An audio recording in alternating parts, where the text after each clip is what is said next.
Hi, I'm Varun Jain and I shall explain the biggest risk I have undertaken and how the outcome changed my perspectives. My first project was a unique, challenging project and I took a huge risk by suggesting approaches that had not been considered at all.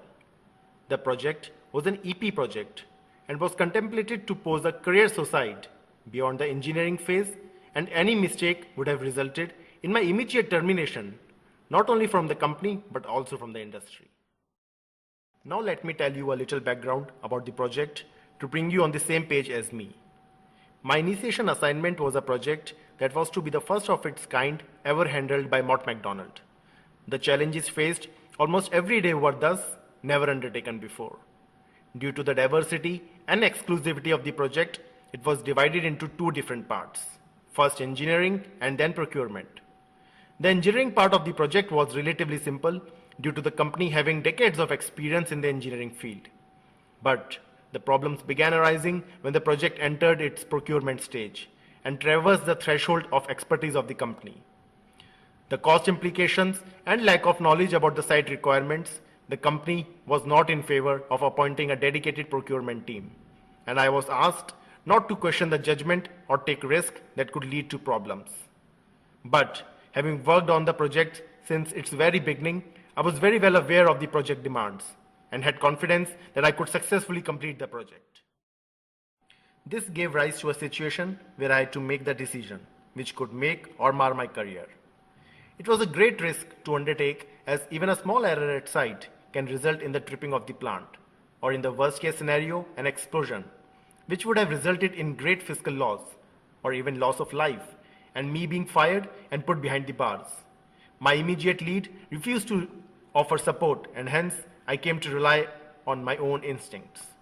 I made sure that all electrical and instrumentation equipments were certified for hazardous zones, and vigilantly followed every procedure so as to avoid any accident on the site.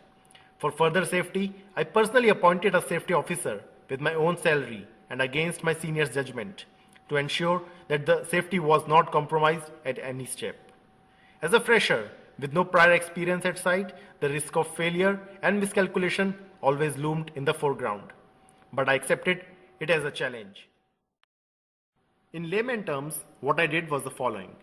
I started from scratch and methodically arranged safety and security passes for the vehicle and people involved, organized permits to carry out the work keeping in mind all health and safety parameters, and cleared certifications and safety exams to supervise the work at site.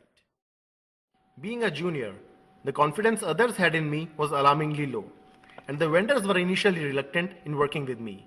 It took a while to gain their trust, but once that hurdle was crossed, I was able to carry out the coordination between the vendors and the client easily, and due to their support, get all the approvals, get all testings and acceptance certificates issued, and supervise all activities at site, even those which were beyond my area of engineering. This phase continued on for around 5 months, and I had to be on the site every day. The risk, which was feared by all my seniors, resulted in a fruitful outcome, and the client was extremely satisfied with the final result. My work was appreciated by the management of not only my company, but also of the client company, and I was even awarded with a promotion and a raise for my hard work and dedication in the face of an impossible challenge. The project was the biggest challenge I've ever faced till date, and its outcome and the experience I had has helped me instill a sense of accomplishment in me and gain self-confidence.